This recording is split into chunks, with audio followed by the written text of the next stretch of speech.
आमे समस्ते शिवं को जानिचु किंतु केबे भाविचंती कि काहेकि प्रभु शिवं को पूर्वरु महाशब्दटी लगी थाए। काहेकि से केवल देव नुहंती महादेव। महाशब्दटी केवल सम्मान ना एथिरे लुचिची कौनसी ब्रह्मांडर गभीर रहस्य।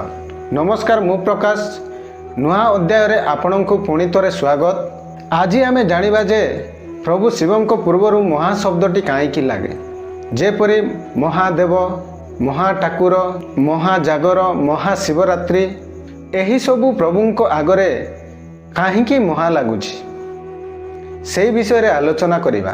वीडियोटी आरंभ करिबा पूर्वरु मोर अनुरोध, वीडियो को गोटे लाइक करंतु एवं चैनल पाई जदि नुआ ताहेले सब्सक्राइब करि नेबे। तो चलंतु डेरी न करी वीडियोटी को आरंभ करिबा। काहेकि शिवं को समस्त भगवान पूर्वरु सर्वोच्च करा जाइछि एवं महाशब्दटी तांको सहित किपरि जड़ित अछि सेही विषय रे आलोचना करिबा। भगवान शिवं को पूर्वरु महाशब्दटी काहेकि लागे, एहार मूल कारण हेउछि तांकर असीम, सर्वोच्च एवं सर्वव्यापी। कारण महा माने केवल बड़ नुह, बरं सर्वश्रेष्ठ, सर्वाधिक शक्तिशाली, समस्त सीमारु उपरे थिबा एक अपार सत्ता एवं देव माने दिव्य चेतना बा ईश्वर।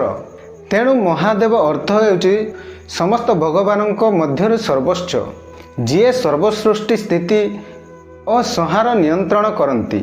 हिंदू धर्मग्रंथ मानक मध्यरे ब्रह्मा सृष्टि करती, विष्णु पालन करती, किंतु संहार और पुनଃसृष्टि भगवान शिवं पाखरे अछि, जहाँ समस्त प्रक्रिया उपरे थिबा एक परम तत्व को सूचित करे। एही कारणरू शिवं को महादेव कुहा जाए।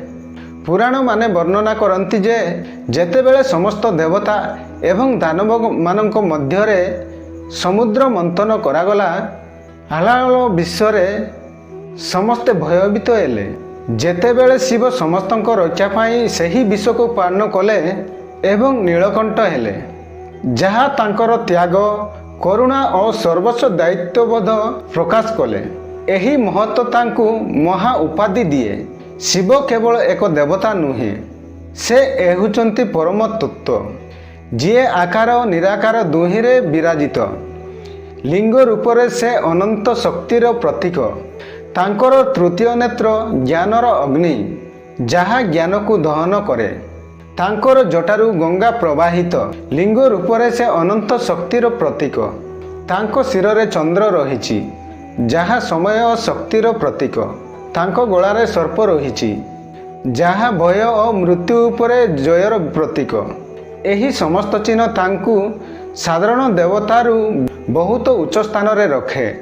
आध्यात्मिक भावरे शिवर अर्थ हेउछि शुभ बा कल्याण, जे समस्त जीवर कल्याण करती। से भोलेनाथ भावे भक्तंकु सहजरे आशीर्वाद दियंती। से एक पक्षरे भयानक रुद्र तो अन्य पक्षरे दयामय शंकर। एही दित्य शक्ति तांकु महा करे, कारण से सृष्टिर समस्त विपरीत सृष्टि को एकत्र करितिबा परम समतार प्रतीक। शैव आगमन और पुराण ग्रंथ माने कहिचंती जे शिव हेउचंती आदियोगी, जे ध्यान और तपस्यार माध्यम समस्त ज्ञानर मूल स्रोत। जेतेबेले समस्त ब्रह्मांड नाश हुए, सेतेबेले मात्र शिव रही जाती। एही परम अवस्था तांकु महादेव रूपे स्थापित करे।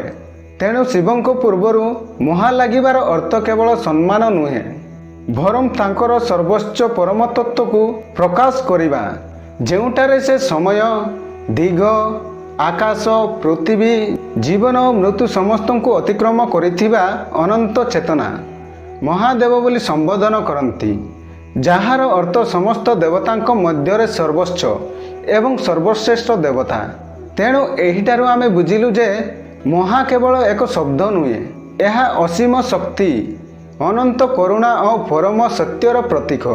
सही देवता जिए विष पी समस्तंकु रक्षा कले, जिए संहार करी पुनःसृष्टि करती, जिए रुद्र मध्य अटंती एवं शंकर मध्य, सही हेले आम महादेव। जदि आपणक मनरे मध्य भक्ति अछि तेबे कमेंट रे हर हर महादेव लिखंतु एवं एई वीडियो को अन्य भक्तों मानक सहित शेयर करंतु। जदि चैनल पाई नुआ ताहेले सब्सक्राइब मध्य करिनेबे। କାରଣ ଏହିପରି ଆଧ୍ୟାତ୍ମିକ ଭିଡ଼ିଓ ଆପଣମାନେ ସର୍ବପ୍ରଥମେ ପାଇପାରିବେ। ପୁଣି ଦେଖା ହେବ ନୂଆ ଅଧ୍ୟାୟରେ। ରହିଲି। ହର ହର ମହାଦେବ।